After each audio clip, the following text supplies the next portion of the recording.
The manila envelope makes a soft thud as it lands between the roast beef and mashed potatoes. 15 years of marriage, reduced to legal documents and signatures. Across the family dinner table, he stares at it, confusion giving way to dawning comprehension. His fingers hesitate before finally grasping it, sliding out the papers with their stark official letterhead. The room falls silent, save for the gentle ticking of an antique clock marking the seconds of this suspended moment. Divorce papers, he says flatly, looking up with genuine shock. They say betrayal comes in waves. First, the impact's sharp and breathtaking, then the undertow, dragging you into depths you never knew existed. But it's the third wave that truly destroys the revelation that what you believed was protection was actually calculated control, that the hands steering your life's ship were simultaneously drilling holes in its hull. Some storms you weather together. Others reveal you've been standing alone all along, watching different horizons. The first signs of autumn painted the trees along Lakeshore Drive in brilliant hues of amber and crimson as Margaret Wilson navigated the Wednesday afternoon traffic. At 43, she had perfected the art of multitasking, mentally rehearsing her presentation for tomorrow's publishing executive meeting while simultaneously planning what to bring her mother for their weekly visit.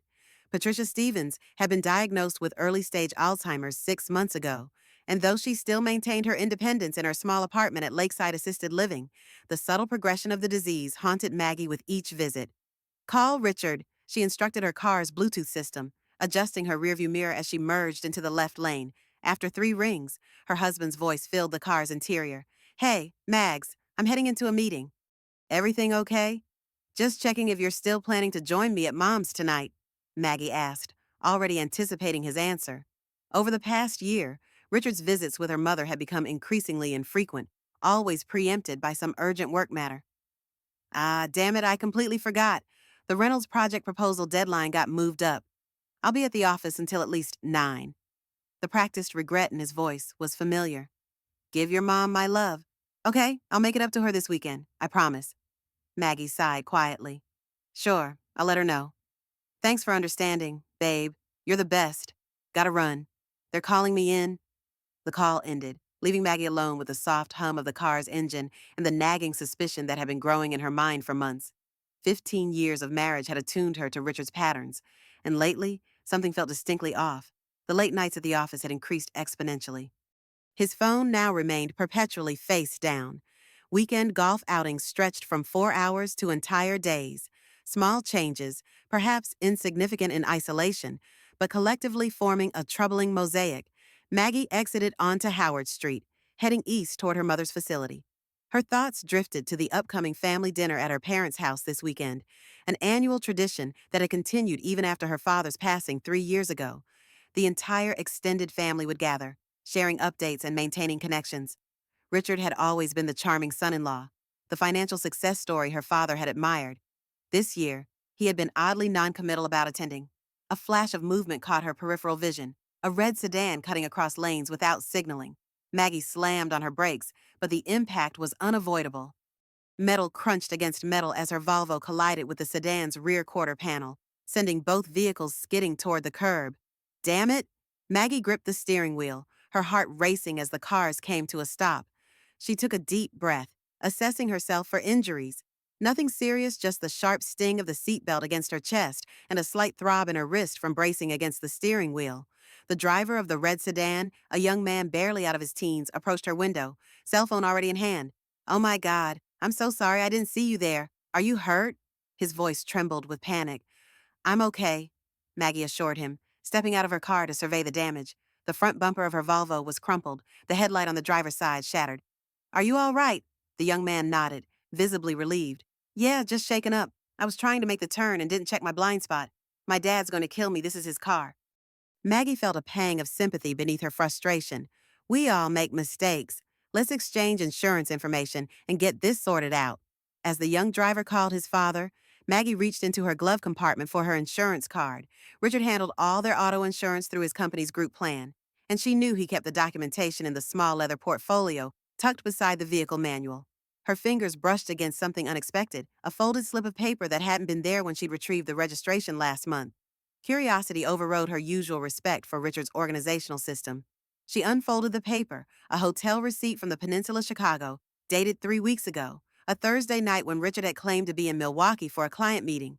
The room service charges included 2 breakfast orders and a $95 bottle of champagne. Maggie's throat tightened.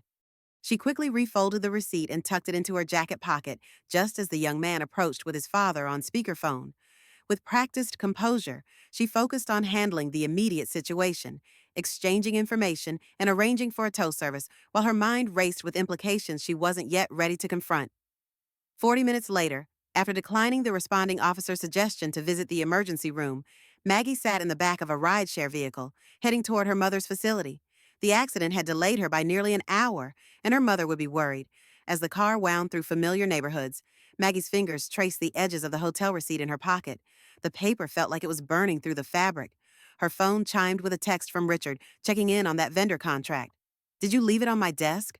The message was clearly meant for someone else. Maggie stared at it, reading and rereading the words as the pieces began shifting in her mind. Another text quickly followed. "Sorry, wrong recipient. How's your mom?" Too late. The damage was done. Whatever doubts might have allowed her to rationalize the hotel receipt evaporated with that misdirected text. Richard was hiding something, perhaps someone, and had been for some time. As the car pulled up to Lakeside Assisted Living, Maggie made a decision. She would not confront Richard immediately. After 15 years of marriage, she deserved more than suspicions and circumstantial evidence. She needed to know exactly what she was facing before deciding how to proceed. Patricia Stevens was waiting in the lobby, her silver hair neatly styled, wearing the blue cardigan Maggie had given her for Christmas. Despite the progressive cognitive decline, her mother's appearance remained impeccable, a former high school principal who had never lost her sense of presentation. "You're late," Patricia observed, checking her watch with a small frown. "And where's Richard?" "Sorry, Mom. I had a small fender bender on the way," Maggie explained, embracing her mother. "Everyone's fine. Just dealing with insurance took some time. And Richard had to work late since his love." Her mother's eyes narrowed slightly. After 43 years, Patricia could still read her daughter with unsettling accuracy. "What's wrong, Margaret? And don't tell me it's just the accident." Maggie hesitated. Her mother had enough to contend with without adding marital concerns to the mix. "It's nothing, Mom. Just work stress." "Sit," Patricia commanded, gesturing to the adjacent chair with the authority that had once intimidated generations of high school students. "Whatever it is, it won't improve by pretending it doesn't exist." With a sigh, Maggie sank into the chair. "I found something today, a hotel receipt from when Richard was supposedly out of town for work. And there was a text just now, clearly meant for someone else." Patricia's expression remained measured, revealing neither surprise nor alarm. "And what do you plan to do with this information?" "I don't know," Maggie admitted. "Confront him. Pretend I never saw it. I need more information before I decide anything." Her mother reached over, covering Maggie's hand with her own. Despite the slight tremor that had developed in recent months, her grip remained strong. "Knowledge is power, Margaret. But remember, once you start looking, you can't unknow what you discover. Be certain you're prepared for whatever you might find." The wisdom in her mother's words settled over Maggie like a weighted blanket. "How did you and Dad handle difficult times? You were married for 47 years. There must have been challenges." Patricia's gaze drifted toward the window, where the late afternoon sun cast long shadows across the facility's garden. "Your father and I had our share of storms, different kinds than what you're facing. Perhaps, but storms nonetheless. The key was that we always faced them together, standing on the same side of the problem." She turned back to Maggie, her eyes clear and focused in a moment of complete lucidity. "But Margaret, if Richard has positioned himself as the problem rather than your partner in solving it, that changes the equation entirely." The truth of her mother's assessment resonated deeply. Richard wasn't standing beside her, facing a common challenge, he was creating it, actively working against the foundation of trust they'd built over 15 years. "I need to know what I'm dealing with," Maggie said finally. "Before the family dinner this weekend, I need to be prepared." Patricia nodded, a hint of her former strategic brilliance emerging through the fog of her condition. "Then gather your intelligence carefully, Margaret. And remember, you come from a long line of women who bend but never break." 2 days later, Maggie sat in her silver Volvo, now repaired, thanks to Richard's insurance connections across the street from Riverside Financial Group, where her husband served as Senior Vice President of Investment Strategy. The digital clock on her dashboard read 6:45 p.m. Richard had texted an hour ago, late meeting with the Reynolds team. "Don't wait up for dinner." Yet the Reynolds team, whom Maggie had met at the company holiday party last December, had posted photos from an industry conference in Denver earlier that day. All four members smiling in a convention center that was definitely not Richard's downtown Chicago office. Her hands gripped the steering wheel as she waited, questioning her own actions. Was this who she had become at 43? A woman spying on her husband from a parked car? The thought made her stomach twist with a combination of shame and indignation.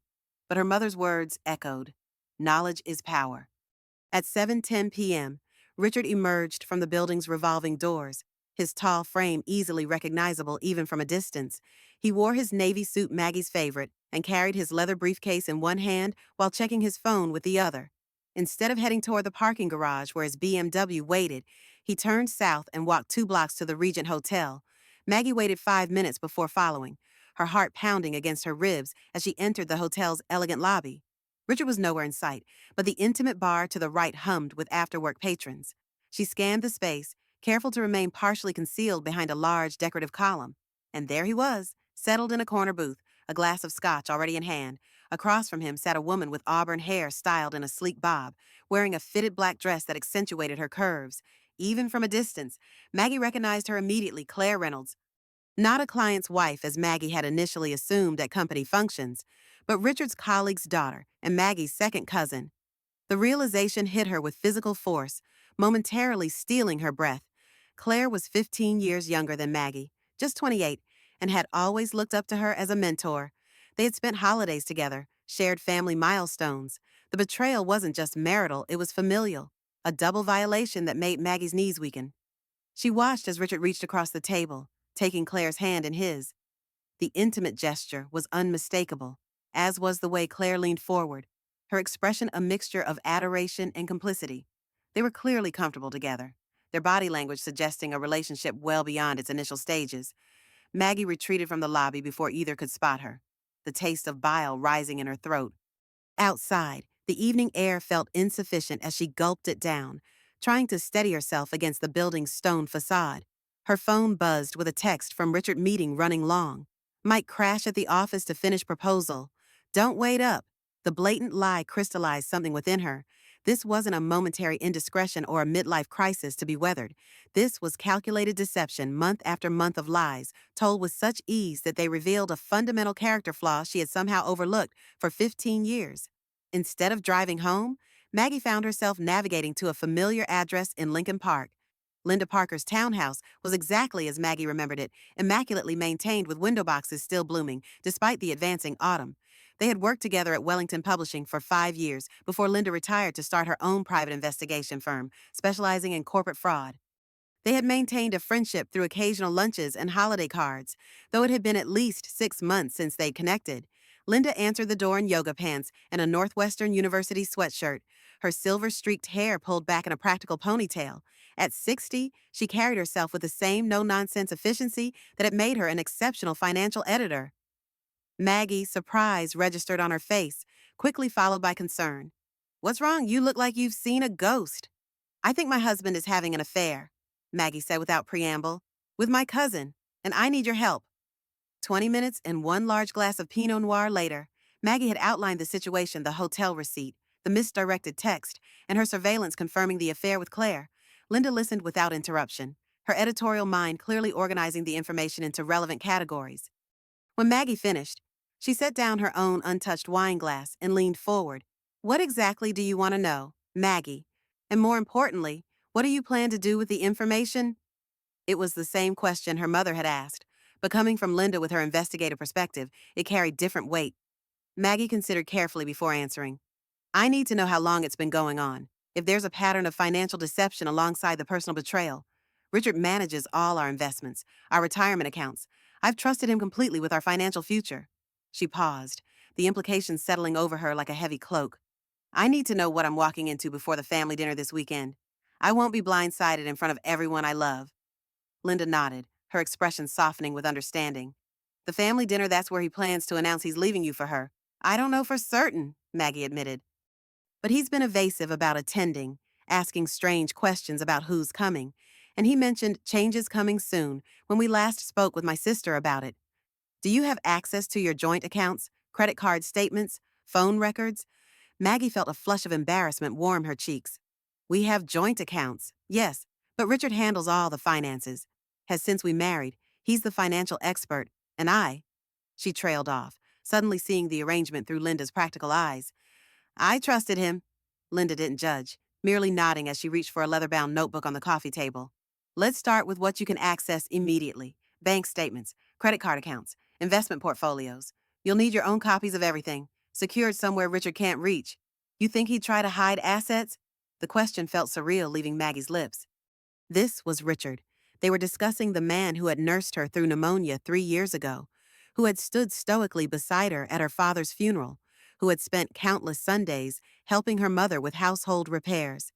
I think, Linda said carefully, that people who compartmentalize effectively enough to maintain a secret relationship with a family member might apply that same compartmentalization to finances, especially someone in wealth management. The statement landed with devastating clarity. Maggie nodded, pulling out her phone. I know our account numbers, and I have his passwords for most things. We've shared them for emergencies.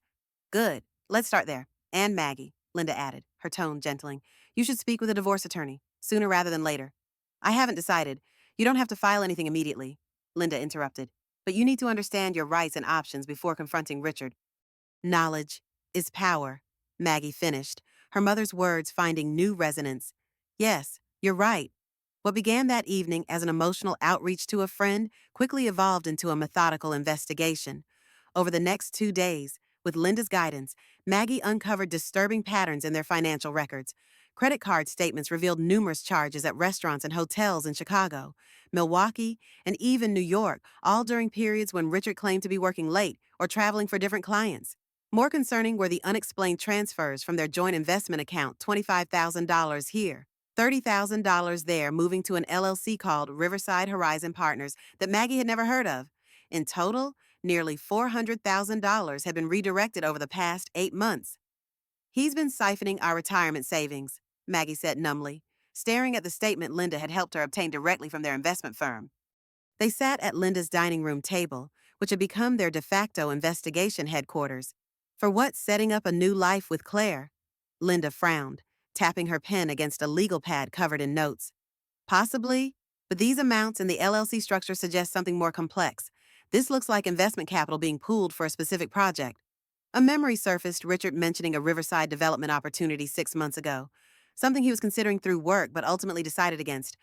He told me he passed on a development deal because it was too risky for our portfolio. Said we needed to be conservative with retirement approaching in the next decade. Approaching retirement was apparently a concern for your portfolio, but not for one he might be building with Claire, Linda observed, her tone carefully neutral despite the damning implication. Maggie's phone chimed with a calendar alert. Family dinner, 6 p.m. tomorrow. Less than 36 hours until she would face not only Richard, but Claire and the entire extended family. The thought sent a cold wave of anxiety through her chest. I need to speak with an attorney today, she decided, straightening the scattered papers. Can you recommend someone? Linda was already reaching for her phone. Elaine Hoffman, best divorce attorney in Chicago, especially for cases involving complex financial situations. I'll text you her number. I know her personally. 3 hours later, Maggie sat across from Elaine Hoffman in a sleek downtown office with panoramic views of Lake Michigan. At 58, Elaine projected an aura of seasoned competence, her silver-framed glasses perched on a nose that seemed perpetually raised in skeptical assessment. Based on what you've shared, Mrs. Wilson, your husband has been systematically diverting marital assets without your knowledge or consent, Elaine summarized, reviewing the documents Maggie had brought. In Illinois, this could constitute dissipation of marital assets, especially if he's using these funds to support an extramarital relationship or prepare for a separation he's planning, but hasn't disclosed to you. What should I do? Maggie asked, her hands clasped tightly in her lap to hide their trembling. Confront him, file for divorce immediately. We have the family dinner tomorrow, and I'm almost certain he's planning to announce something there. Elaine removed her glasses, fixing Maggie with a direct gaze. Before confronting him, we need to secure your financial position. Based on these records, I'm concerned he might accelerate moving assets if he realizes you're aware of the situation. She outlined a strategic approach, immediately securing copies of all financial records, opening separate accounts in Maggie's name only, documenting the timeline of suspicious transfers and expenses, filing for temporary orders to freeze certain assets once the divorce was initiated. As for tomorrow's dinner, Elaine added, replacing her glasses, That depends entirely on what you want the outcome to be. Are you hoping to salvage the marriage, or are you prepared for it to end? The question hung in the air between them. 2 days ago, Maggie might have hesitated, might have considered counseling or reconciliation, but the systematic financial deception alongside the personal betrayal had severed something essential. Trust, once broken at such a fundamental level, seemed irreparable. I think, Maggie said slowly, that decision has already been made by Richard. I'm just deciding how to respond to it with dignity and self-preservation intact. Elaine nodded approvingly. Then I suggest we prepare divorce papers immediately, ready to be served when you choose. It provides options. You could present them yourself if you make some public announcement, or we could serve informally next week after you've secured your financial position. By late afternoon, Maggie had opened new accounts at a different bank, initiated a credit freeze to prevent new accounts being opened in her name, and secured a safe deposit box containing copies of all essential financial and personal documents. Elaine's office was preparing divorce papers to be ready by the following morning. As she drove home, mentally and emotionally exhausted from the day's activities, Maggie's phone rang through the car's Bluetooth system. Sarah Delaney, her goddaughter, and her sister Elizabeth's only child, was calling. Hey, Sarah, Maggie answered, grateful for the distraction. How's grad school treating you? Brutally as expected, Sarah replied, her voice carrying the perpetual energy of her 28 years. But that's not why I'm calling. Mom mentioned you've been acting strange about the family dinner tomorrow. Everything okay with you and Uncle Rich? Maggie hesitated. Sarah was perceptive and fiercely loyal, the only member of the younger generation Maggie felt truly connected to. They shared a love of literature and had maintained a special bond throughout Sarah's childhood and into her adult years. Can you meet me for coffee in an hour? Maggie asked suddenly. That little place near your apartment? The silence on the other end spoke volumes about Sarah's surprise at the request. Sure, Aunt Mags. Is everything all right? No, Maggie admitted, making a decision to trust at least one family member before tomorrow's inevitable confrontation. But it will be, eventually. The evening before the family dinner, Richard returned home later than usual, his movements carrying a restless energy as he loosened his tie and poured himself a generous measure of scotch. Maggie observed him from the kitchen island where she was reviewing proofs for an upcoming publication, maintaining the appearance of normalcy, while her mind calculated his every gesture through newly suspicious eyes. Tough day, she inquired, keeping her tone neutral. Just finalizing some deals before the quarter ends, Richard replied, not quite meeting her gaze. At 45, he remained handsome in the polished way that had first attracted her, tall and fit with prematurely silver temples that lent him an air of distinguished authority. About tomorrow's dinner at your mom's. Maggie's pulse quickened, but she kept her expression carefully composed. What about it? Richard swirled the amber liquid in his glass, studying it with unusual intensity. I was thinking of inviting Claire. She's been working closely with me on this new development project, and since she's family anyway, I thought it might be nice to include her. The casual delivery of this bombshell confirmed Maggie's worst suspicions about his intentions for tomorrow's gathering. He was laying groundwork, creating a plausible narrative for Claire's presence that could later evolve into the revelation of their relationship. Claire, Maggie repeated, testing her own ability to say the name without her voice betraying her knowledge. That's thoughtful of you. I'm sure she'd be welcome. If Richard noticed anything unusual in her easy acquiescence, he didn't show it. Instead, he smiled the charming, confident smile that had once made her heart skip, but now only highlighted the gulf of deception between them. Great, I'll let her know. He drained his scotch and set down the glass. Think I'll grab a shower before dinner. As he disappeared upstairs, Maggie allowed herself one moment of raw emotion, closing her eyes and drawing a deep, steadying breath. Then she reached for her phone, sending a text to Linda. He's bringing Claire to family dinner tomorrow. Called her his project partner. It's happening. Linda's response came swiftly. Everything in place. Maggie glanced toward the hall closet where her tote bag contained the manila envelope Elaine had delivered that afternoon. Inside were divorce papers meticulously prepared based on the evidence they had gathered, along with documentation of the diverted assets. Yes, she replied, ready as I'll ever be. That night, lying beside Richard in the king-size bed they had shared for over a decade, Maggie studied the familiar contours of his profile in the dim light filtering through the blinds. He slept peacefully, seemingly unburdened by the double life he was maintaining or the devastation he was about to inflict. Had there been signs from the beginning that she had missed red flags overlooked in the rush of early romance and the comfortable patterns of established marriage? Or had Richard changed over time, transformed by ambition and opportunity into someone capable of such calculated betrayal? These questions circled in Maggie's mind as sleep eluded her. By morning, she had reached no conclusions about the past, but had solidified her resolve about the future.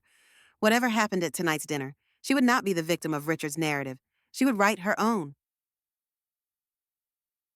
The sprawling colonial that had been Maggie's childhood home looked particularly welcoming in the early evening light, its red brick facade and white columns standing sentinel over meticulously maintained gardens. Even after her father's death, her mother had insisted on keeping the family home, managing with part-time help until her diagnosis had necessitated the move to assisted living. Now, Maggie's older sister Elizabeth maintained the property, preserving it as the family gathering place for holidays and special occasions. Maggie arrived deliberately early, needing time to center herself before the evening's inevitable confrontation. Elizabeth greeted her at the door, elegant as always in a tailored pantsuit that complemented her silver-streaked dark hair. "You're the first to arrive," Elizabeth noted, accepting the bottle of wine Maggie offered. "Even Mom isn't here yet. Sarah went to pick her up from Lakeside." She studied Maggie's face with a perceptive gaze that came from being 7 years her senior. "You look tired. Mags, everything okay?" "Just work stress," Maggie deflected, moving past her sister into the familiar foyer with its gleaming hardwood floors and family photographs lining the walls. "Need help with anything in the kitchen?" Elizabeth followed, clearly not convinced, but willing to let it pass for now. "Everything's under control. Sarah prepared most of the sides yesterday, and the caterers delivered the main courses an hour ago. We just need to heat and serve."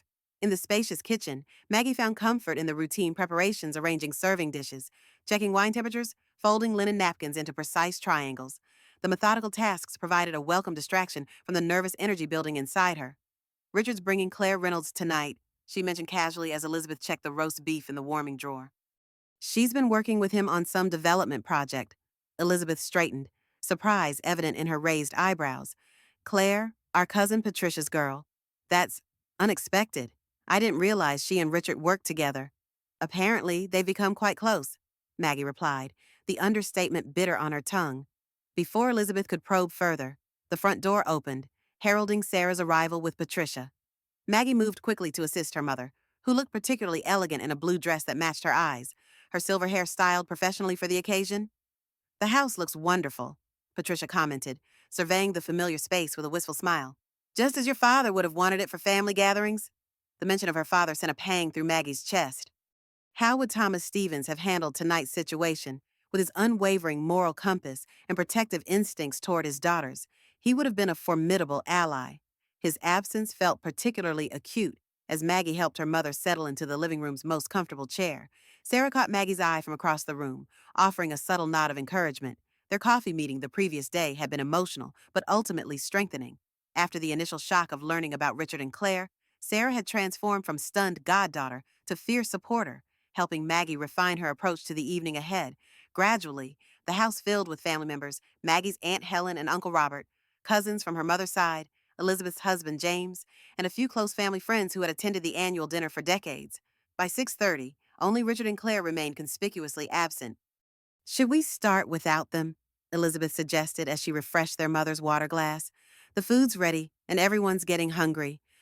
"Let's wait a few more minutes," Maggie replied, checking her watch. Richard texted that they're running slightly late. Aunt Helen approached, champagne flute in hand. "Claire is coming tonight, Patricia's granddaughter. I hadn't realized she was back in Chicago. Last I heard, she was working in New York." "She moved back about 10 months ago," Maggie explained, the timeline now painfully significant. "She's in commercial real estate development." "Like Richard," Helen observed innocently. "How convenient." The doorbell rang at that moment, saving Maggie from further conversation. From her position near the living room entrance, she had a clear view of the foyer as Elizabeth opened the front door. Richard stood on the threshold, impeccably dressed in a charcoal suit and blue tie that Maggie had given him for their anniversary. Beside him, Claire wore a burgundy sheath dress that accentuated her slender figure, her auburn hair falling in soft waves around her shoulders.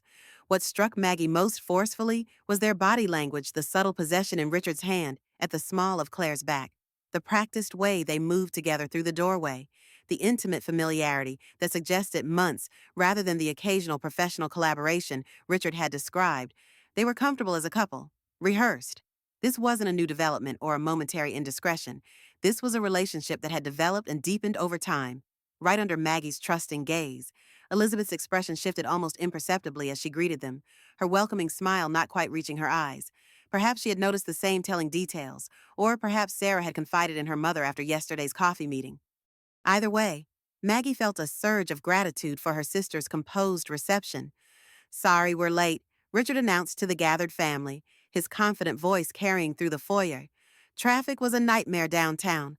Claire stood slightly behind him, her gaze darting nervously around the room until it landed on Maggie. Something flickered in her expression, guilt, perhaps, or apprehension before she quickly looked away. "Claire," Maggie said, stepping forward with a calm she didn't feel. "What a surprise. Richard mentioned he'd invited you, but I wasn't sure you'd be able to make it." She embraced her younger cousin briefly, catching the scent of an unfamiliar perfume, expensive and distinctly not the fragrance Claire had worn at previous family gatherings. Another small transformation for Richard's benefit, perhaps. "Maggie," Claire replied, her voice slightly higher than normal. "Thank you for having me. It's been too long since I've attended one of these family dinners." "Nearly a year," Maggie confirmed, noting how Claire's cheeks flushed at the precise timeline. "We missed you at Christmas." Richard inserted himself smoothly between them, placing a hand on Maggie's shoulder in a gesture that once would have felt affectionate but now seemed performative. "Claire's been absolutely instrumental in the Riverside project. I couldn't have secured the financing without her connections." "I'm sure she's been invaluable," Maggie replied, meeting his gaze directly. Something in her tone or expression must have registered, because Richard's smile faltered momentarily before he recovered. "Let me get Claire a drink," he said, steering his young companion toward the bar set up in the dining room. As they moved away, Sarah appeared at Maggie's side, slipping a supportive arm around her waist. "You okay?" she whispered. "Perfectly fine," Maggie assured her, surprised to find it wasn't entirely a lie. The initial shock of seeing them together had given way to a strange clarity. The weight of uncertainty had been the heaviest burden these past days. Now, confronted with the undeniable reality of their relationship, Maggie felt oddly liberated. "Dinner is served," Elizabeth announced from the dining room doorway, her timing impeccable as always. The extended family gathered around the long mahogany table that had hosted countless celebrations and solemn occasions. Patricia sat at one end, Thomas's place remaining symbolically empty at the other, with family members arranged by some unspoken algorithm of seniority and relation. Maggie found herself seated directly across from Richard, with Claire positioned beside him where Maggie would normally have been. Another deliberate choice, she realized, watching as Richard pulled out Claire's chair with practiced gallantry. He was establishing their partnership visually for the family, preparing the ground for whatever announcement he planned to make. The meal progressed through its initial courses, with the usual family conversations, updates on children and grandchildren, gentle inquiries about health concerns, discussions of recent vacations and upcoming plans. Richard participated with his characteristic charm, though Maggie noticed he drank more heavily than usual, perhaps needing liquid courage for what was to come.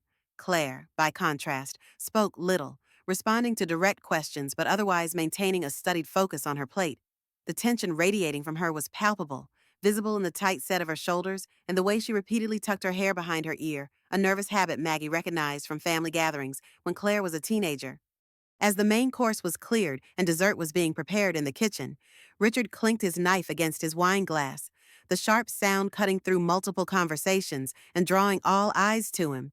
"If I could have everyone's attention for a moment," he began, his voice carrying the practiced authority that had served him well in boardrooms and investment meetings. "I have something I'd like to share with you all, as family." The table fell silent.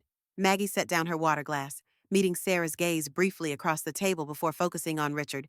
This was the moment she had anticipated and prepared for, yet her heart still raced against her ribs. "As many of you know, I've been working on an exciting new development project along the river," Richard continued, his expression animated with what appeared to be genuine enthusiasm. "What you may not know is that this project represents more than just a professional achievement for me. It represents a new direction, a fresh start, if you will." He paused, reaching for Claire's hand and placing it atop the table where everyone could see a gesture so deliberate in its symbolism that Maggie might have laughed if the situation weren't so painful. "Claire has been an incredible partner in this venture," he said, his gaze moving from her to address the wider table. "Her vision, her connections, her support have been invaluable. And through our collaboration, we've discovered something unexpected, a connection that goes beyond business." The collective intake of breath around the table was audible. Elizabeth's knuckles whitened around her fork. Sarah's expression hardened into barely contained fury. Patricia, at the head of the table, remained impassive, her gaze fixed on Richard with the assessing clarity that had intimidated generations of high school students. I know this may come as a surprise, Richard continued, seemingly oblivious to the shifting atmosphere. But Claire and I have developed feelings for each other. Strong feelings that we can no longer ignore or deny. Claire stared fixedly at the tablecloth, her face flushed crimson. Maggie noticed her hand trembling slightly under Richard's grasp, not the confident partner in this revelation, but someone caught in a situation spinning beyond her control. Maggie and I, Richard turned to face her directly now, his expression adopting the sympathetic regret he had undoubtedly rehearsed, have grown apart over the past couple of years. We've been living separate lives under the same roof. What Claire and I have found together is something real, a connection I haven't felt in a very long time. The practiced speech, the careful framing of their marriage as already broken before Claire entered the picture. The positioning of himself as someone who had simply found unexpected love rather than actively betrayed his vows. It was masterfully done. Had Maggie not discovered the financial deceptions alongside the personal ones? Had she not seen the timeline of their affair documented in hotel receipts and credit card statements, she might almost have believed his narrative. Is this a joke? Elizabeth's voice cut through the stunned silence, sharp with indignation. You bring your what girlfriend to a family dinner and announce you're leaving your wife of 15 years for her cousin. Richard's expression tightened at the interruption. I understand this is difficult news, Elizabeth, but Maggie and I have been struggling for some time. This isn't a decision I've made lightly. How long? Patricia's question, delivered in the measured tone that at once brought clarity to chaotic school board meetings, silenced the murmurs that had begun around the table. Richard blinked, clearly not expecting the direct inquiry from his mother-in-law. Pardon. It's a simple question. Richard, Patricia continued, her gaze unwavering. How long has this been going on between you and Claire? Claire shifted uncomfortably, finally looking up from the tablecloth. About 8 months, she admitted, her voice barely above a whisper. 8 months, Patricia repeated, nodding slowly as if confirming a theory. During which time you both attended family functions, celebrated holidays together with Maggie, discussed future plans as if nothing had changed. 8 months of deliberate deception. Richard straightened in his chair, his jaw tightening defensively. Patricia, with all due respect, relationships evolve. People grow apart. Maggie and I don't, Maggie interrupted, speaking for the first time since his announcement began. Don't tell my family what I felt or didn't feel. Richard, don't rewrite our history to justify your choices. All eyes turned to her, perhaps expecting tears or recrimination. Instead, they found composed determination as Maggie reached for her purse beside her chair, removing the manila envelope she had placed there earlier. While we're sharing significant announcements with the family, she said, her voice steady despite the adrenaline coursing through her veins. I have one of my own. She placed the envelope on the table between them. The soft thud it made against the polished mahogany somehow louder than Richard's wineglass had been moments before. What is this? Richard asked, his confident facade cracking slightly as he eyed the envelope. Why don't you open it and find out? Maggie suggested, folding her hands calmly atop the table. Richard hesitated, something in Maggie's demeanor clearly giving him pause. Then, slowly, he reached for the envelope, breaking the seal and extracting the document inside. His eyes scanned the first page, widening slightly as they reached the bold heading, Petition for Dissolution of Marriage. Divorce papers, he said flatly, looking up at Maggie with genuine shock. You filed for divorce 3 days ago, Maggie confirmed, aware of the stunned silence around the table. My lawyer suggested you be officially served next week, but given your announcement tonight, this seemed more efficient. Claire leaned over to look at the papers, her hand flying to her mouth. Richard, did you know about this? She asked, voice trembling. He shook his head, still staring at Maggie as if seeing her for the first time. No, he said quietly. I had no idea. The petition includes some interesting exhibits, Maggie continued, maintaining her composure despite the thundering of her heart. Financial records documenting the systematic transfer of our retirement savings to Riverside Horizon Partners LLC over the past 8 months. Hotel receipts from nights you claim to be working late or traveling for different clients. Text messages between you and Claire discussing your plans. Richard's face drained of color as the implications registered. This wasn't just a divorce filing. It was a comprehensive documentation of his deception, both personal and financial. You've been investigating me, he asked, indignation replacing shock. Having me followed, investigating our finances, Maggie corrected calmly, which, as your wife of 15 years, I had every right to do once I discovered discrepancies. The personal details emerged naturally alongside the financial ones. She turned to address the wider table, where family members sat in stunned silence. I apologize for the dramatic turn this evening has taken. This isn't how any of us expected to spend our annual family dinner. Maggie, her mother said softly from the head of the table. You have nothing to apologize for. Richard shuffled through the papers, his architectural precision reasserting itself as he methodically reviewed each page. You've already divided our assets, he noted, his voice tight with disbelief. You've outlined a proposed settlement. You've even specified that I can keep the lakeside property if I buy out your half of its value. My lawyer thought it best to be thorough, Maggie explained. It should make for a cleaner break, assuming you find the terms agreeable. Of course, we can negotiate if necessary. Richard, Elizabeth interjected, her voice sharp with barely contained fury. Did you really think you could walk in here, announce you were leaving Maggie for her younger cousin, and receive our blessing after 15 years of marriage? Richard's jaw tightened, but before he could respond, Claire spoke up, her voice quavering. This isn't how we planned to do this. We were going to tell Maggie privately first, before involving the whole family. Were you, Maggie asked, genuine curiosity in her tone, when exactly before or after you finished siphoning off our retirement savings for your Riverside development? Before or after you secured the apartment, I discovered you've been furnishing together since July. Claire blanched, clearly unaware that Maggie knew these specific details. Richard set the divorce papers down carefully and turned to Maggie, his expression shifting from shock to calculation. How did you find out? He asked. About Claire and me, how long have you known? Does it matter? Maggie countered. Yes, he insisted, leaning forward. It matters to me. Maggie considered deflecting again, but decided that truth, even painful truth, was preferable to the deception that had characterized their relationship these past months. 3 weeks ago, she said, I found your messages while organizing our home office, all of them, including the ones where you discussed the Riverside apartment you've been furnishing together, the ones where you plan weekend getaways while telling me you're at business conferences, the ones where you complain about how stifling your marriage has become. Claire visibly winced, no doubt remembering the specific content of some of those exchanges. Sarah, seated beside Maggie's Aunt Helen, made no effort to hide her disgust. I see, Richard said after a moment, setting the papers down carefully. And you've been planning this ambush ever since? There, it was the first attempt to reframe the narrative, to cast Maggie as the villain.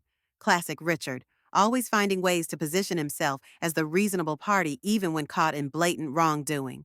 Ambush, Maggie repeated, raising an eyebrow. That's an interesting characterization from the man who brought his girlfriend to a family dinner to announce he was leaving his wife. I was trying to be respectful, Richard insisted, his voice rising slightly. I wanted to tell you privately first, but respectful, Maggie's father-in-law interrupted from further down the table, his usual quiet demeanor giving way to indignation. You've been sneaking around with your wife's cousin for 8 months. In what universe is any of that respectful? Richard's jaw tightened, a familiar sign that his patience was wearing thin. He'd always hated being challenged, especially publicly. With all due respect, sir, this is between Maggie and me. Is it? Maggie's mother asked sharply. You made it a family matter the moment you brought Claire to this table and announced your relationship as if we should celebrate it. You made it our business. Richard reached for the divorce papers again, flipping to the last page where a line awaited his signature. For a moment, Maggie thought he might sign them then and there, bringing their marriage to its official end amidst the half-eaten dinner and stunned family members. Instead, he carefully slid the papers back into the envelope and set it down between them. When he looked up, his expression had changed. The shock had faded, replaced by something cooler, more calculated. This was Richard the negotiator, Richard the strategist, the version of her husband Maggie had learned to be wary of over the years. I'll need to review these with my lawyer, he said calmly. The terms seem reasonable at first glance, but there may be details to discuss. In the meantime, he turned to Claire, who was still fighting back tears. Perhaps we should go. That's it, Sarah asked incredulously from across the table. Your wife hands you divorce papers after you brought your mistress to family dinner, and your response is, I'll have my lawyer look these over. Richard stood, straightening his suit jacket with practiced precision. What would you have me do? Sarah, create a scene. Maggie has clearly made her decision, and she's entitled to that. I'm simply respecting her choice. And there it was again, the reframing, the subtle shift in narrative. Suddenly, he was the reasonable one, graciously accepting Maggie's decision rather than facing the consequences of his actions. It was masterful, really. If Maggie hadn't spent years watching him work, she might have missed it entirely.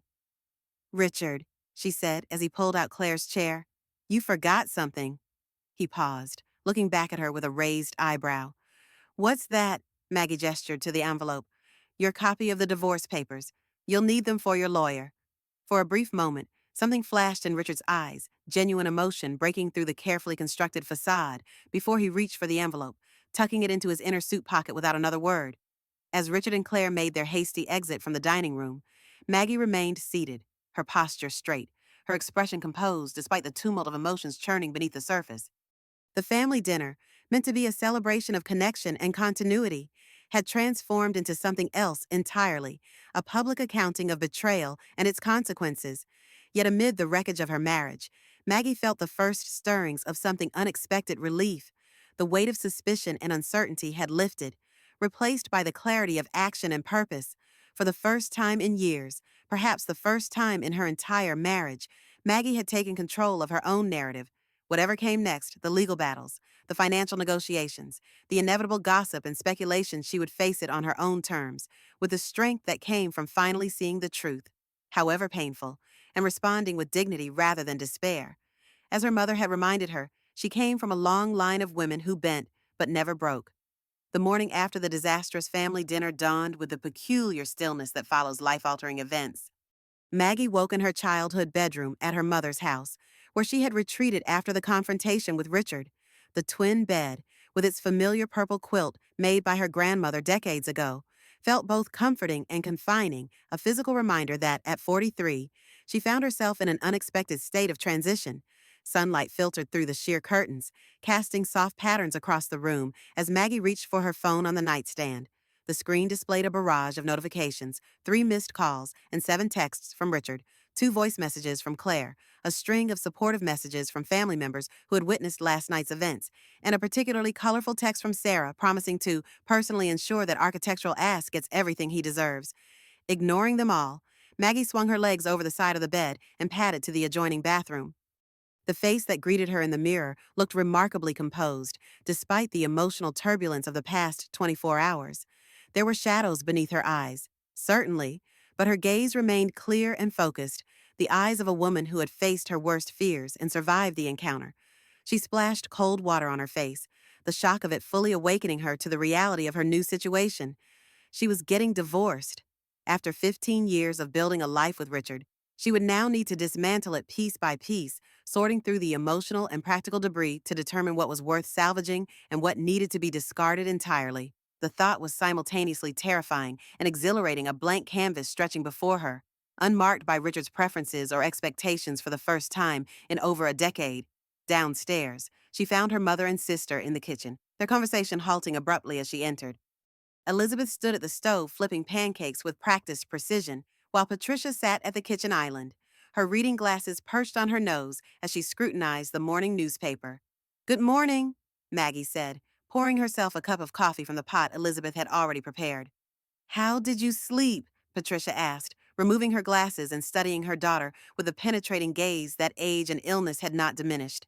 As well as could be expected, Maggie replied, taking a seat beside her mother. What time is it? Just after 9, Elizabeth answered, sliding a plate of pancakes onto the island. You needed the rest. The normalcy of the scene pancakes on a Sunday morning, coffee in familiar mugs, the gentle routine of family breakfast provided a strange counterpoint to the seismic shift in Maggie's personal landscape. She felt simultaneously anchored by these unchanged elements and unmoored by the knowledge that so much else had been irreversibly altered. Richard stopped by about an hour ago, her mother said, her tone carefully neutral. Your father sent him away? For a moment, Maggie was confused her father had been gone for 3 years before realizing her mother's slip. These moments had been occurring with increasing frequency over the past months, brief confusions where Patricia's timeline became tangled. Usually, Maggie gently corrected her, but this morning, she simply nodded, allowing her mother the comfort of imagining Thomas still standing guard over his family.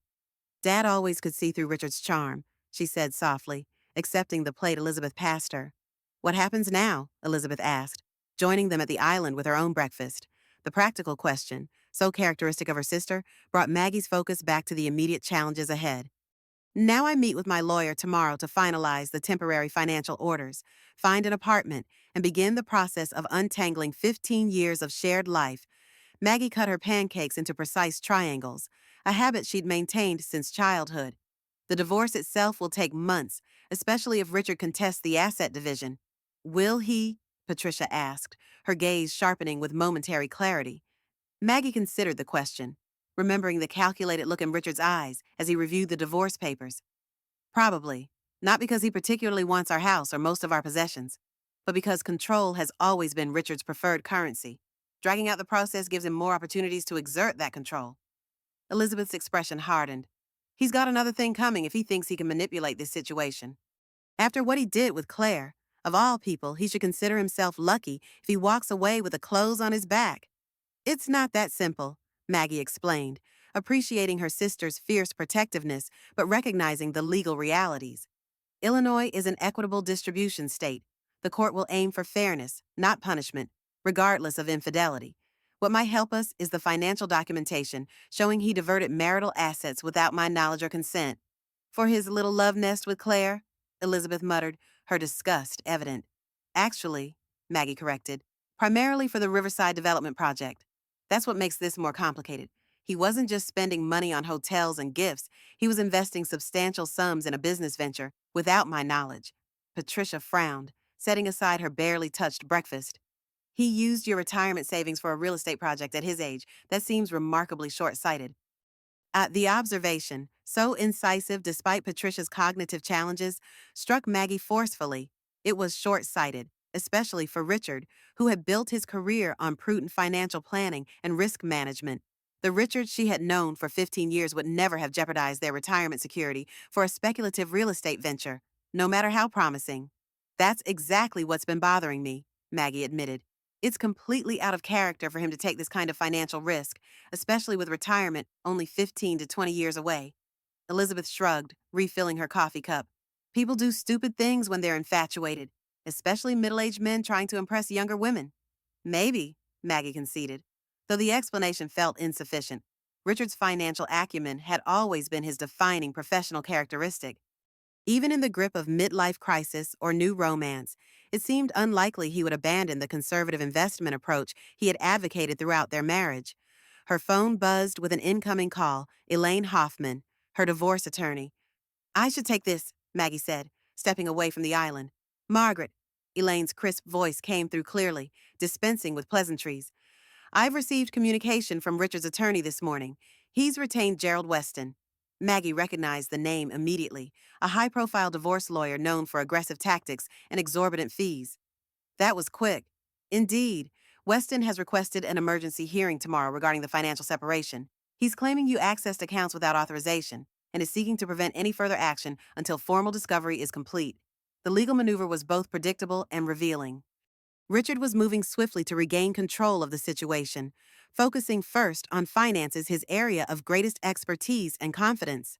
What does this mean practically? Maggie asked, moving toward the living room for privacy. It means he's going to fight, Elaine replied bluntly. And his first priority is restricting your access to financial resources. Classic isolation tactic. Can you come to my office this afternoon? We need to prepare a response. I'll be there at 2. Maggie confirmed, ending the call and returning to the kitchen, where Elizabeth and their mother awaited with concerned expressions. Richard has hired Gerald Weston, she informed them, resuming her seat at the island. He's filing for an emergency hearing tomorrow to restrict my access to our accounts. Elizabeth's eyebrows rose. He's not wasting any time. Is he? No. Maggie agreed, a strange calm settling over her despite the escalation. But neither am I. Linda Parker's townhouse had become Maggie's unofficial war room over the past 3 weeks. The dining table that had once hosted their initial conversation was now covered with financial statements, property assessments, and legal documents, all meticulously organized into color-coded folders. Weston's motion is mostly posturing, Elaine explained, reviewing the court documents that had been formally served that morning.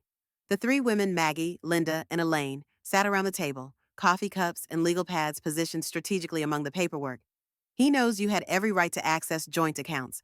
What he's really trying to do is establish a narrative of you acting rashly and vindictively. Projection at its finest, Linda commented dryly, adjusting her reading glasses. Given that Richard's the one who's been systematically draining retirement accounts for months, Maggie flipped through the motion, noting the careful language that characterized her financial moves as retaliatory and potentially destructive to marital assets. Richard's influence was evident in every paragraph, the subtle repositioning of himself as the responsible financial steward despite his documented diversions of funds.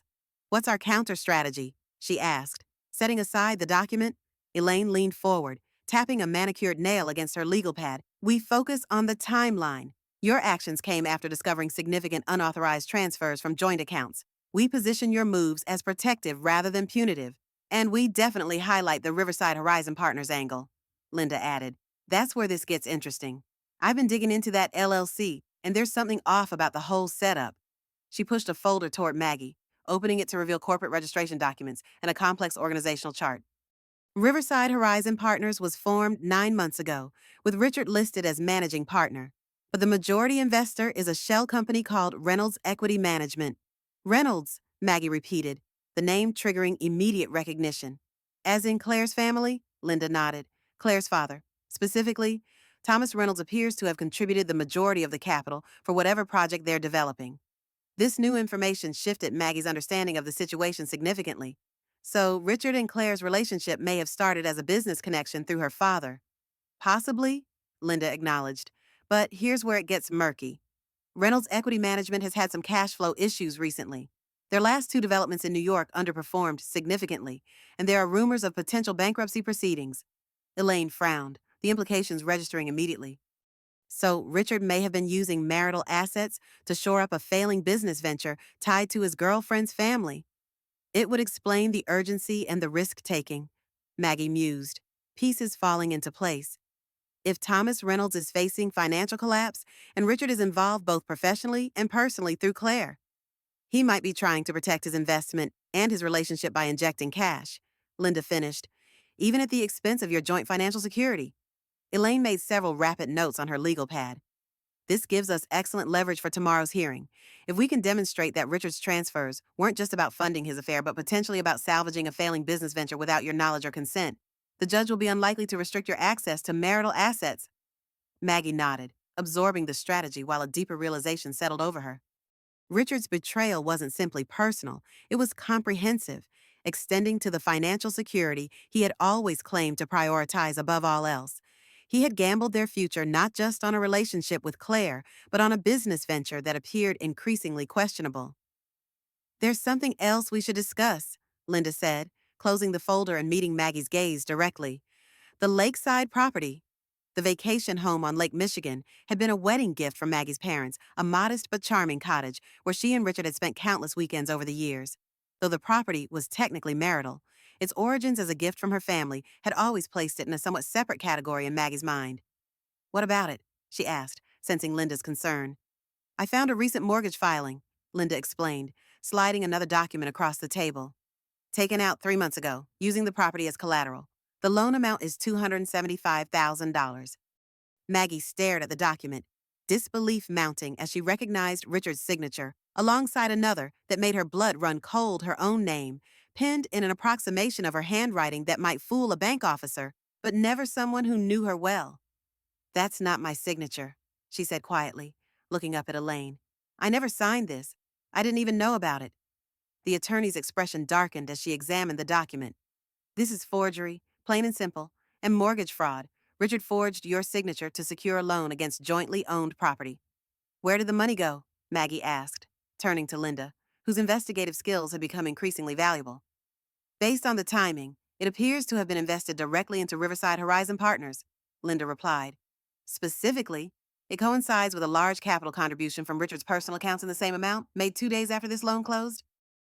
The implications were staggering.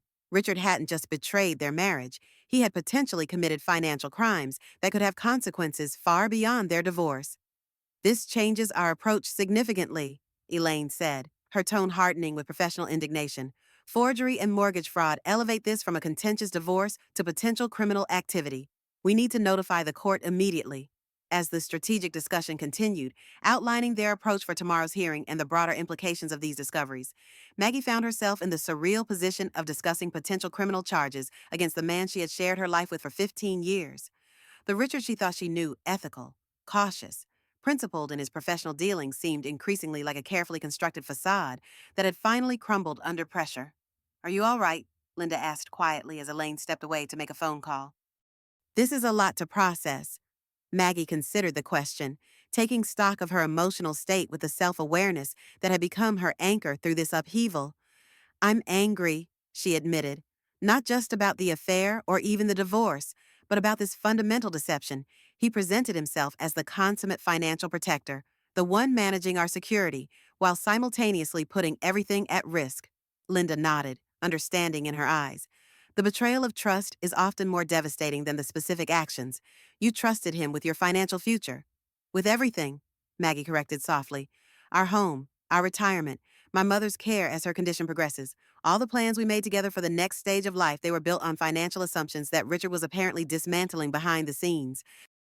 The weight of this realization settled over her, not just the loss of her marriage, but the potential compromise of her future security, her ability to care for her aging mother, her own retirement prospects. At 43, with her peak earning years already behind her, recovering from this financial setback would require significant adjustment to the life she had envisioned. "We'll fight this," Linda assured her, squeezing her hand. "You have the documents, you have Elaine, and you have evidence of actual fraud. Richard may have started this thinking he held all the cards, but the game has changed." Maggie nodded, drawing strength from her friend's confidence and her own growing resolve. Whatever came next, whether legal battles, financial recalibration, or the emotional work of rebuilding, she would face it with the clarity that came from finally seeing the complete picture. However painful the revelation. The county courthouse stood imposing in the morning light, its limestone facade gleaming against the clear October sky. Maggie climbed the steps beside Elaine, conscious of the weight of the leather portfolio she carried containing the documents that would shape her immediate financial future. Inside, the polished marble corridors echoed with purposeful footsteps and muted conversations as attorneys and clients navigated the bureaucratic machinery of justice. Courtroom 3B, where Judge Rebecca Martinez would hear the emergency motion regarding the Wilson divorce, was already busy with the day's preliminary activities when they arrived. Maggie spotted Richard immediately, seated at the respondent's table in a charcoal suit that she recognized as one of his favorites for important client meetings. Beside him, Gerald Weston cut an imposing figure, silver-haired and immaculately groomed, his reputation for ruthless effectiveness evident in his confident posture and the deferential way the courtroom staff addressed him. Richard glanced up as they entered, his expression momentarily unguarded as his gaze met Maggie's. Something flickered across his features, regret, perhaps, or simple discomfort at facing her in this formal setting. Then the professional mask descended once more, and he turned to whisper something to his attorney. "Remember," Elaine murmured as they took their seats at the petitioner's table, "Judge Martinez is known for her efficiency and low tolerance for emotional arguments. We stick to facts, timeline, and documented evidence."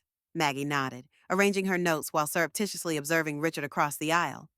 Despite his composed exterior, she noted telltale signs of stress, the slight tension in his jaw, the way he repeatedly adjusted his tie, the faint shadows beneath his eyes suggesting disrupted sleep, small details that 15 years of marriage had taught her to recognize, now deployed as tactical information rather than concerns to address. "All rise," the bailiff announced as Judge Martinez entered the courtroom, a diminutive woman whose physical stature belied the formidable reputation she had earned during 12 years on the bench. The proceedings began with Weston presenting Richard's motion, his deep voice resonating with practiced authority as he characterized Maggie's financial actions as impulsive and potentially harmful to the preservation of marital assets. He outlined Richard's concerns about unauthorized transfers and account access, painting a picture of a vindictive spouse lashing out through financial means. Maggie maintained her composure throughout, though internally she marveled at the audacity of the portrayal Richard, who had systematically diverted hundreds of thousands of dollars from their retirement savings, positioning himself as the responsible financial steward concerned about preservation of assets. When Elaine rose to respond, her approach was methodical and devastatingly precise. She established the timeline of Richard's transfers to Riverside Horizon Partners, documented Maggie's discovery of these unauthorized movements, and presented the recent evidence of mortgage fraud related to the lakeside property.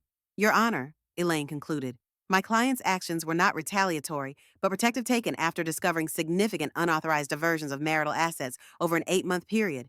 Furthermore, the recent discovery of apparent forgery on mortgage documents raises serious concerns about Mr.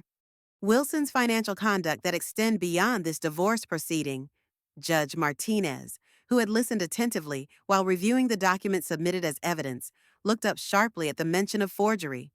Ms. Hoffman, are you alleging that Mr. Wilson committed mortgage fraud? Yes, Your Honor. The documentation indicates that Mr. Wilson obtained a substantial loan against jointly owned property by forging Mrs. Wilson's signature on the mortgage application. The funds were subsequently transferred to a business venture in which Mr. Wilson is involved with parties related to his extramarital relationship. A murmur rippled through the courtroom at this explicit reference to the affair. Richard stiffened visibly, leaning to whisper urgently to Weston, who raised a hand to silence him before standing. Your Honor, these are serious allegations that Mr. Wilson categorically denies. Mrs. Wilson was fully aware of and consented to all financial transactions related to their joint assets. As for the lakeside property, Mr. Wilson maintains that his wife authorized him to sign on her behalf, as she has done numerous times throughout their marriage for convenience. Maggie bit the inside of her cheek to prevent an audible reaction to this blatant lie. Never, in 15 years of marriage, had she authorized Richard to sign legal documents on her behalf, particularly not for a loan against property gifted by her parents. Judge Martinez studied the mortgage document carefully, her expression revealing nothing as she compared the signatures. Finally, she looked up, her gaze moving between the two parties. Mr. Weston, your emergency motion to restrict Mrs. Wilson's access to marital assets is denied. Based on the documentation presented, Mrs. Wilson's actions appear to be reasonable protective measures taken after discovering significant undisclosed financial activities by Mr. Wilson. She turned to address both attorneys directly. I am, however, issuing a mutual restraining order, preventing either party from making further transfers exceeding $5,000 from any joint accounts without written agreement or court approval until the divorce proceedings are finalized. The judge then fixed Richard with a penetrating stare.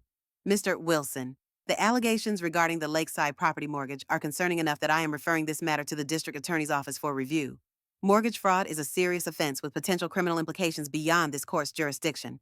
Richard paled visibly, the full import of the judge's words clearly registering. Weston placed a restraining hand on his arm as he began to protest. This hearing is adjourned, Judge Martinez concluded, gathering her papers. I expect both parties to comply strictly with the mutual restraining order while this matter proceeds. As the courtroom began to clear, Maggie remained seated, absorbing the significance of what had just transpired. The immediate threat to her financial access had been neutralized, but the revelation of potential criminal charges added a dimension to their divorce that she had never anticipated. Despite everything Richard had done, the thought of him facing prosecution generated complicated emotions that she wasn't prepared to untangle in the sterile environment of the courtroom. That went as well as we could have hoped, Elaine observed quietly, organizing documents into her briefcase. The judge saw through Weston's characterization immediately. Maggie nodded, watching as Richard conferred intensely with his attorney across the aisle, his gestures becoming increasingly agitated as Weston appeared to deliver unwelcome advice. The controlled, confident man who had dominated their marriage seemed diminished somehow, in this setting his usual command of situations notably absent as he confronted consequences he clearly hadn't anticipated. What happens now with the mortgage issue? Maggie asked, turning back to Elaine. The DA's office will review the evidence and determine whether to pursue charges. It's out of our hands, though they may contact you for additional statements. Elaine studied Maggie's expression carefully.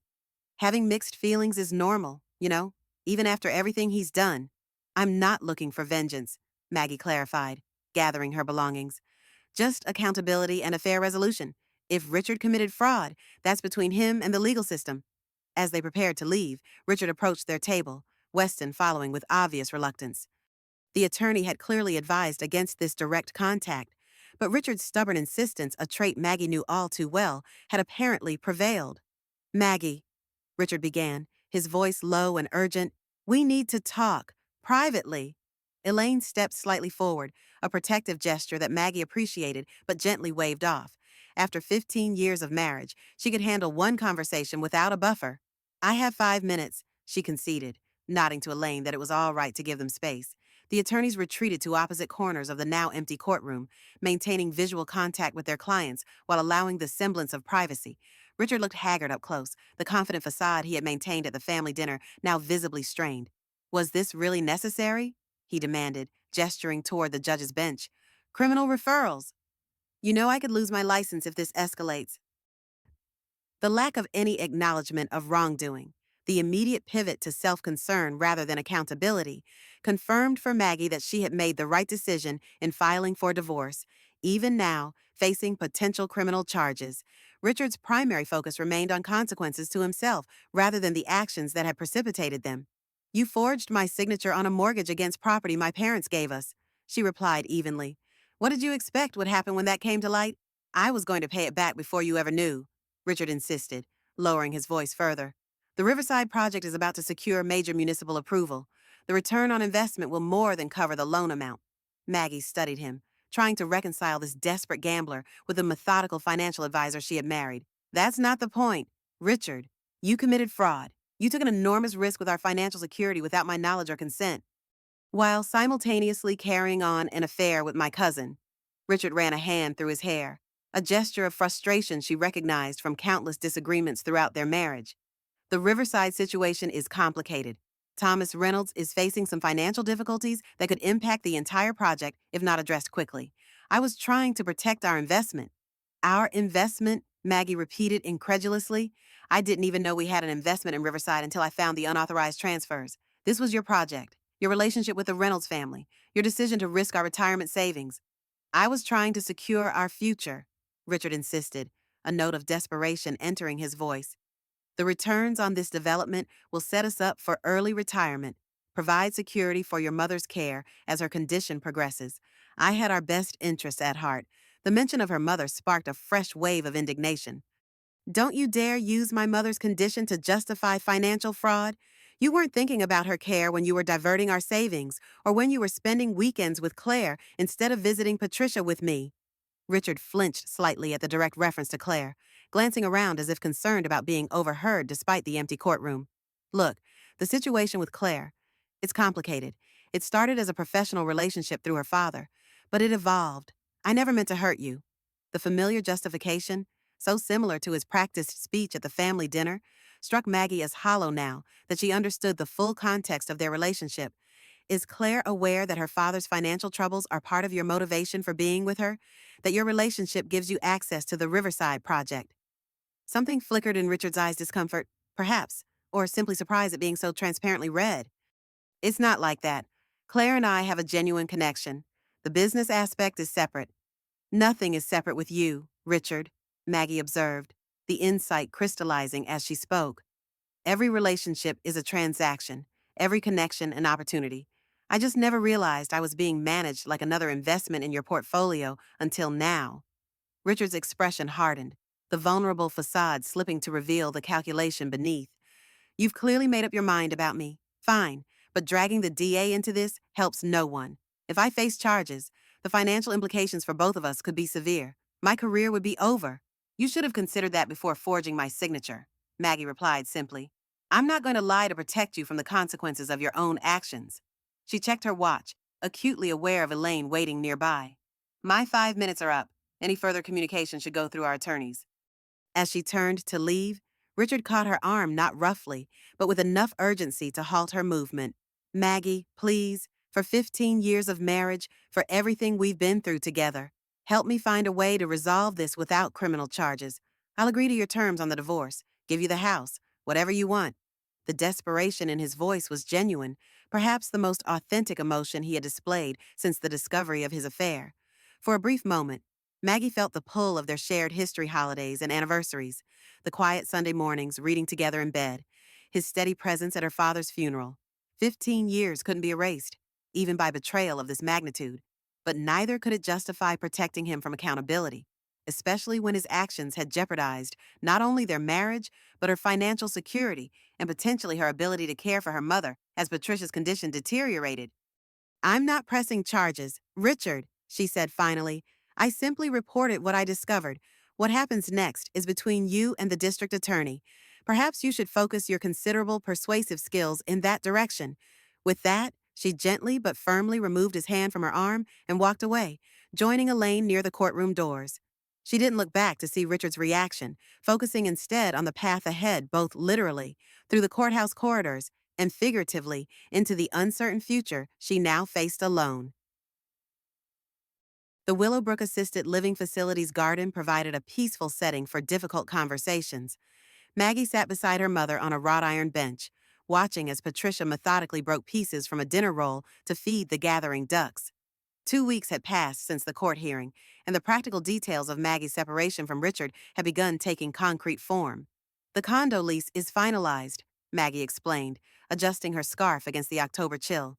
It's smaller than our house, obviously, but it's in a nice building near the lake, and most importantly, it's only 10 minutes from here. Patricia nodded, her gaze following a particularly bold mallard that had ventured closer than its companions. When do you move in? Next weekend. Sarah and some friends are helping with the basics. Most of the furniture is staying with the house. For now, Richard hasn't decided whether he's keeping it or selling. And your books, your grandmother's china. Patricia's questions revealed her pragmatic concern with the tangible elements of Maggie's life, the items that carried history and meaning beyond their material value. Already packed and in storage, Maggie assured her. Elaine made sure the temporary orders included provisions for me to retrieve personal items and family heirlooms.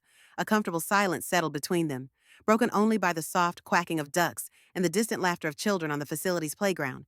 These weekly visits had acquired new significance since Maggie's separation, no longer routine family obligations, but essential anchors in a life undergoing rapid transformation.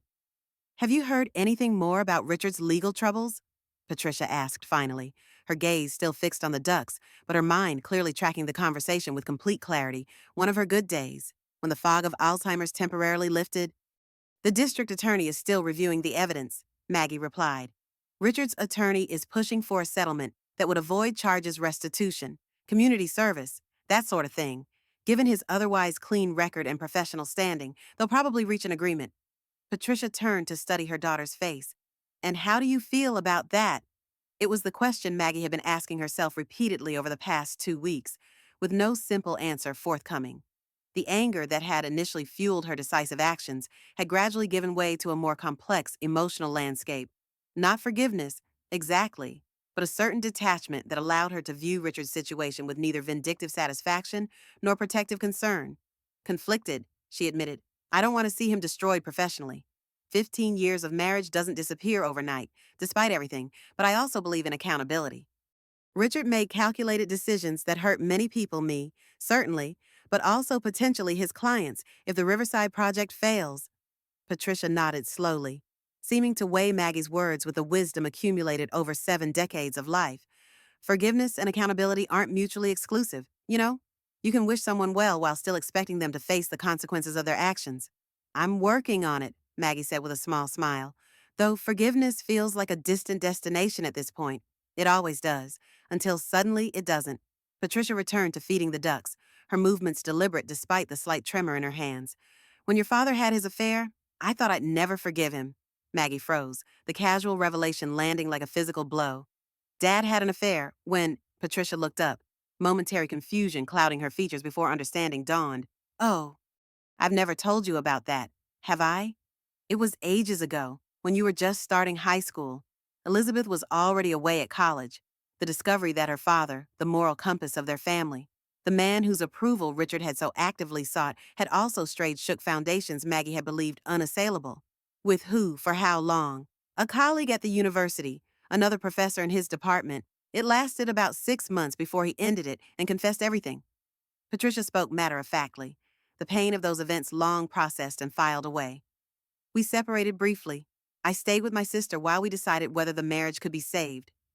Maggie struggled to reconcile this new information with her memories of that period. I don't remember you being separated. We told you I was helping Aunt Helen after her surgery, Patricia explained. You were 15, navigating your own adolescent challenges. We didn't think you needed the additional burden of our marital problems. But you reconciled, Maggie said, still processing this revelation about her parents' seemingly ideal marriage. Patricia nodded, a faint smile touching her lips.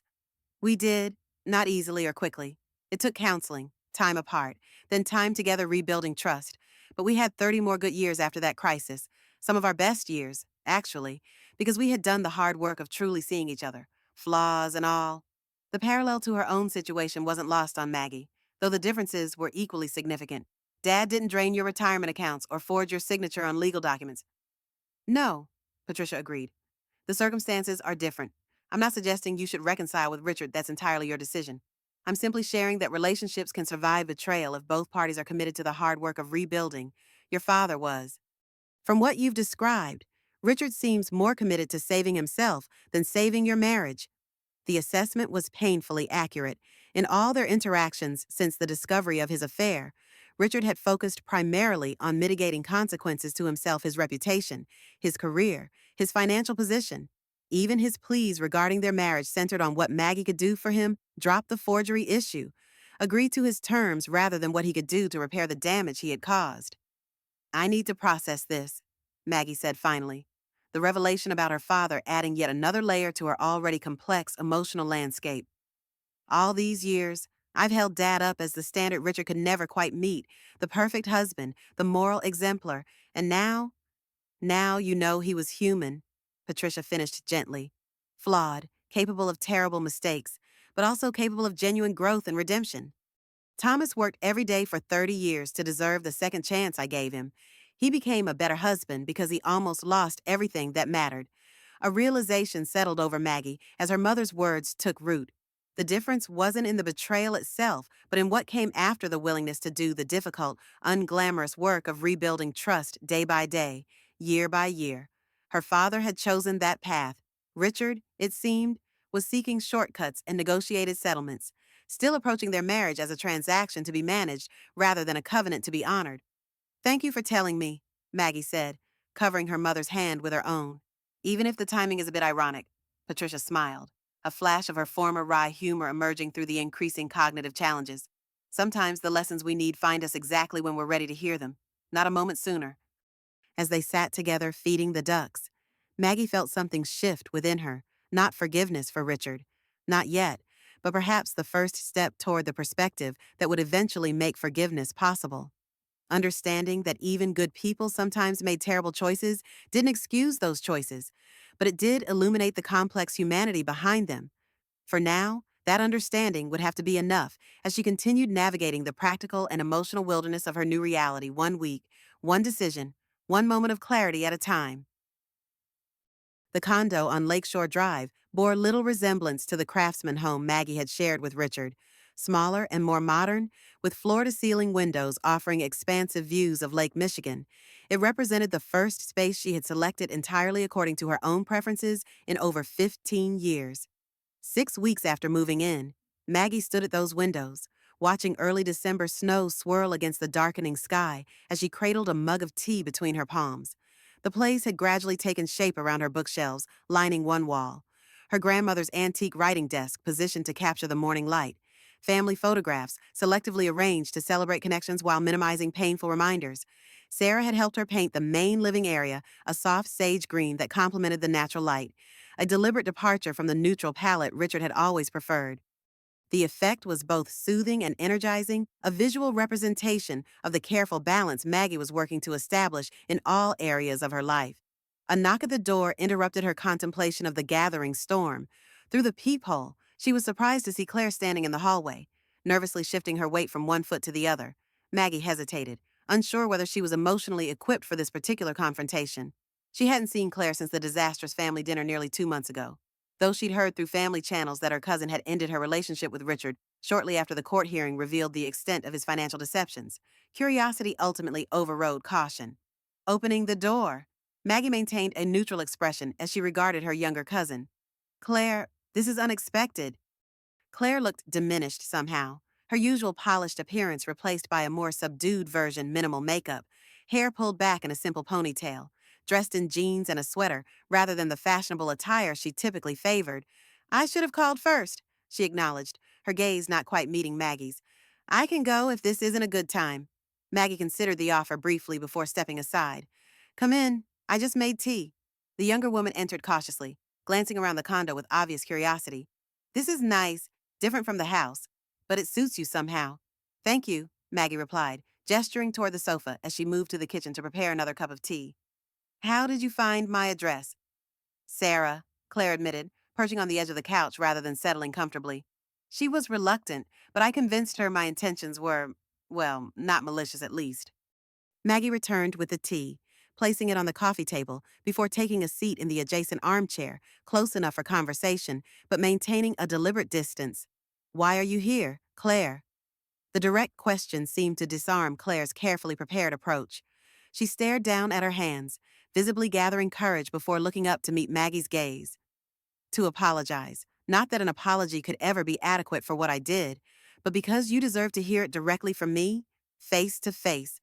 Maggie remained silent, neither accepting the apology nor dismissing it outright. After a moment, Claire continued, the words coming faster, as if she feared losing momentum. What I did was unforgivable. Not just the affair, which was bad enough, but betraying family, betraying your trust. There's no excuse for it. She paused, swallowing hard. But I want you to know it wasn't as calculated as it probably seemed.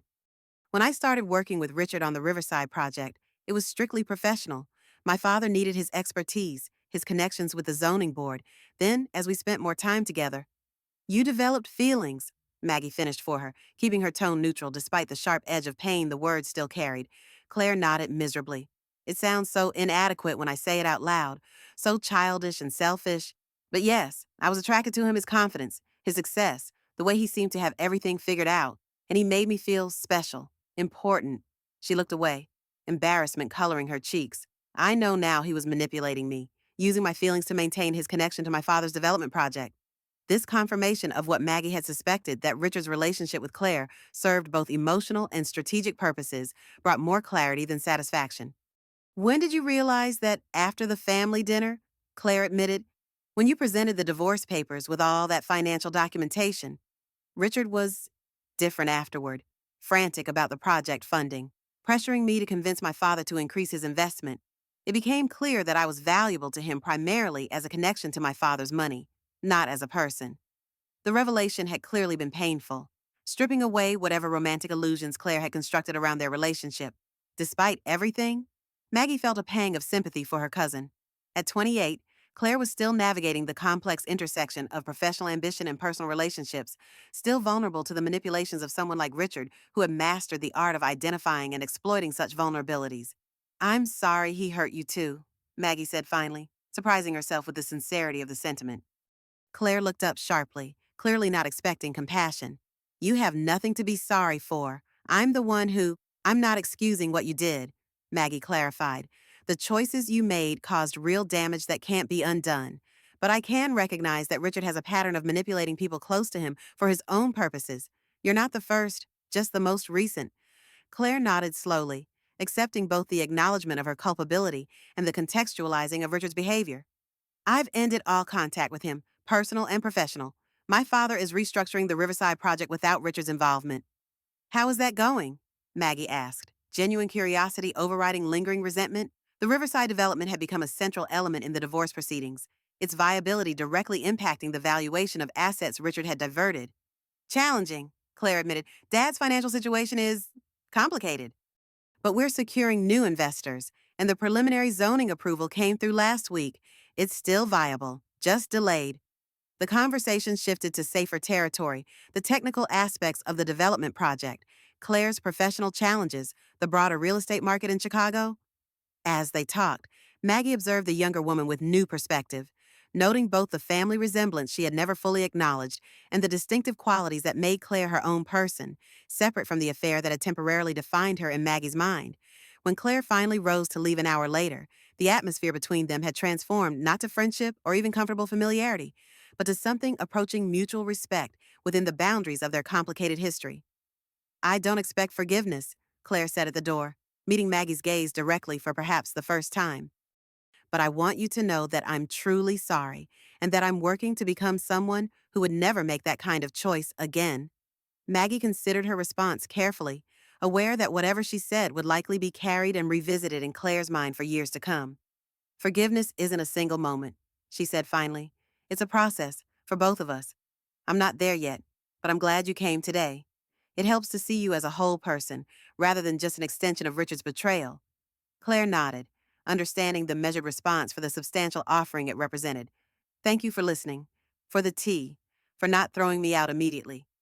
As Maggie closed the door behind her cousin, she felt another piece of the emotional puzzle shift into place. The conversation hadn't erased the hurt or magically resolved the complex feelings surrounding the affair, but it had added dimension and humanity to a situation she had previously experienced primarily through the lens of personal injury. Returning to the window, she watched as Claire emerged from the building below, pulling her coat tighter against the falling snow before disappearing around the corner. The encounter left Maggie with much to process, but also with a growing sense that healing, real, substantive healing, was indeed possible.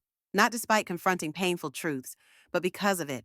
The snow continued to fall, transforming the familiar cityscape into something new and unexplored. Standing at the threshold between her past and future, Maggie embraced the metaphor, allowing herself to imagine what might begin to grow once the long winter of betrayal and discovery finally gave way to spring.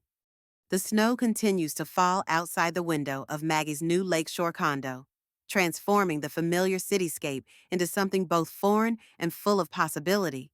6 months ago, she stood frozen at a family dinner table, watching 15 years of marriage collapse under the weight of a double betrayal: her husband and her cousin, her financial security and her trust. Sometimes the most devastating storms bring unexpected clarity. In losing what she thought was the foundation of her life, Maggie discovered the resilience that had always existed beneath the compromises. The woman who bent herself smaller to accommodate her husband's ambitions has straightened to her full height once more. There is a particular kind of strength that comes only after watching everything you believed in crumble. Not the untested courage of youth, but the weathered wisdom of someone who has seen both the best and worst of human connection. She knows now that trust, once shattered, may never reassemble in exactly the same pattern, but the pieces can form something new, something stronger at the broken places. As Maggie turns from the window toward the home she has created entirely on her own terms, one question lingers in the gentle silence in the wake of betrayal's devastation: what unexpected gardens might eventually bloom?